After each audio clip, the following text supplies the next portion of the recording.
Hello everyone, this is Full Moon Hoos back with another video. Today we're going to do a chapter 1 summary of Michio Kaku's Parallel Worlds. This is a non-fiction text written in the early 2000s. There's Kaku himself.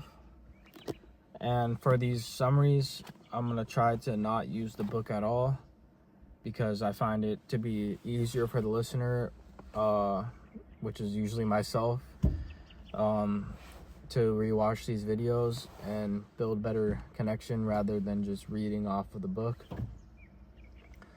So chapter 1 starts out by Kaku explaining his upbringing. He talks about his parents were raised Buddhist, and he talks about how he went to Sunday school and he was fascinated by the Old Testament parables. He often was puzzled by Buddhism and how there's no God and how the universe has no beginning or end. He then starts to talk about the WMAP satellite, which was a satellite that was created in 2003. This satellite allowed for a picture of the universe to be taken 230,000 years after the Big Bang Theory, or the Big Bang. So this image that was taken showed the radiation 230,000 years after the Big Bang. And this picture created by the WMAP satellite, and the WMAP satellite was created in 2003. This picture allowed for the age of the universe to be precisely determined to 1% accuracy, that being 13.7 billion years, if I'm not mistaken. Let me just double check that.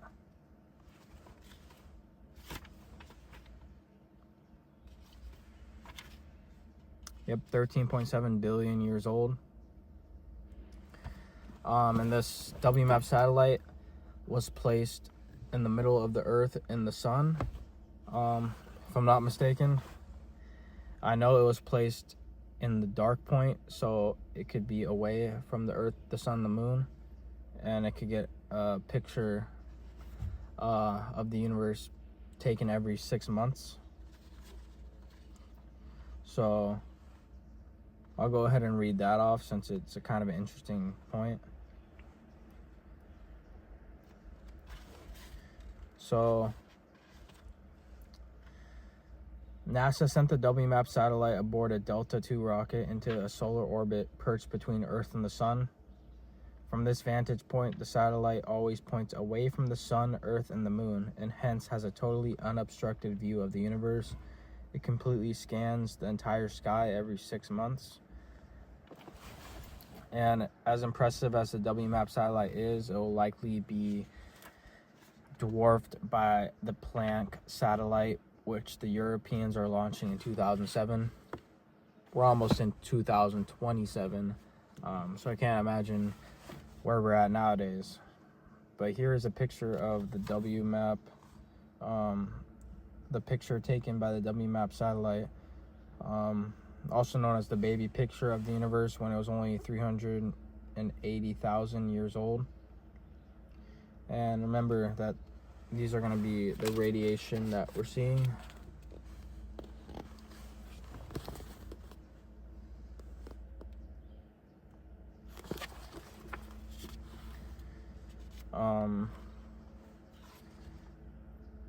Yeah, then it talks about how there is a lot of dark matter in the universe. Dark matter is invisible, but it has weight.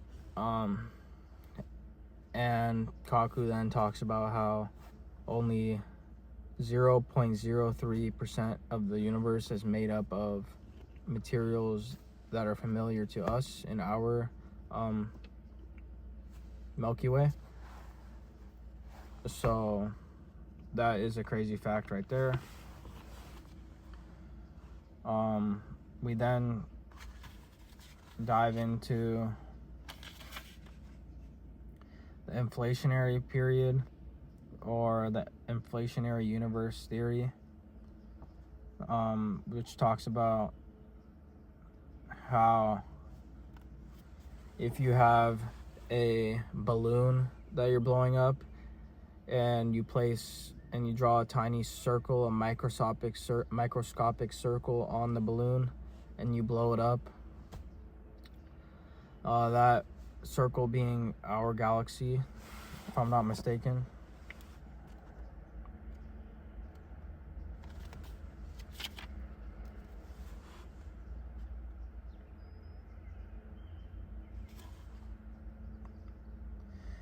That tiny circle represents the visible universe, everything we can see with our telescopes. So that microscopic circle drawn on the balloon represents everything we can see with our telescopes. So as you continue to blow up the balloon, that's the inflationary expansion, and it's so intense that there are whole regions of the universe beyond our visible universe that will forever be beyond our reach. In the same way that the Earth appears flat to us because we're so small compared to the radius of the Earth, the universe appears flat only because it's curved on a much larger scale. And then we go into the multiverse, where it talks about the theory of the bud or sprouting daughter baby universe, which may in turn bud another baby universe, and this budding process could continue forever. It talks about how to imagine soap bubbles. If you have a straw and you have like Dawn soap and you blow in there and the bubbles just continue to spread, that would be like the budding of universes. That's the way it is explained.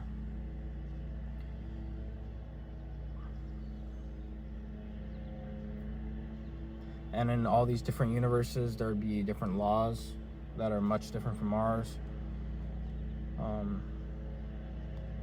There's speculation about what these other universes may look like, whether they harbor life, or if it's even possible to eventually make contact with them. Kaku then talks about how any scientist daring to work on parallel universes was subject to ridicule and was jeopardizing his or her career, since even to this day there's no experimental evidence proving their existence. There is change being made to this for the reason that there's the arrival of a new theory, string theory, and its latest version, M theory. Every single major university in the world either has a group working on string theory or is desperately trying to learn it. M theory is essentially the same thing as string theory, but M stands for membrane, but it could also mean mystery, magic, or even mother.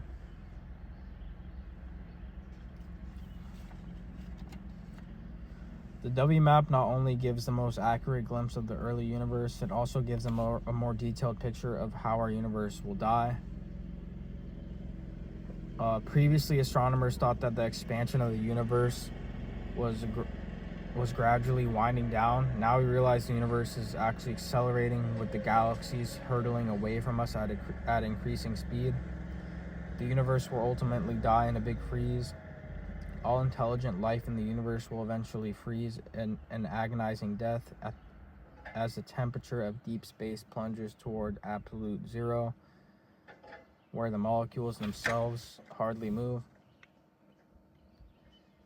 And it is possible, Kaku mentions, that civilization trillions of years ahead of us will assemble the necessary technology to leave our universe in a dimensional lifeboat and drift towards another, much younger and hotter universe. Or they could use superior technology to build a time warp and travel back to their own past when temperatures were warmer. He then mentions how cosmologist Stephen Hawking, how he talked about wormholes, and if they exist, they would be ideal for rapid space travel. And you could often, if these are eventually being able to be utilized, you could go through a wormhole to the other side of the galaxy and be back in time for dinner. And then that is how chapter 1 ends. So it's very fascinating stuff. This is a good basic starting point for where this book is going to go, with a lot of more complex ideas, I believe. Yeah, just looking at some of these chapters, it's going to get into a lot more complex topics, and I hope to cover them. But yeah, this book is right up my alley. It's a lot of stuff that I am actually interested in, and it has no effect on religious beliefs. It's more just for knowledge, and I enjoy reading. I enjoy listening to podcasts, watching science fiction films, but this is nonfiction. So a lot of this stuff that is being discussed in this book is backed up by scientific evidence from guys like Newton and Einstein. So yeah, I think it's a good place to leave chapter 1 summary. I don't have much more to say, but who knows when I'll upload again. You guys could be getting a full book review, a full book summary, or you could be getting a chapter 6 summary, or you could get nothing if I choose not to upload again. But I tried my best with this book summary in not just reading off of the book, but I wanted to get the points across that I needed to when I was opening up the book.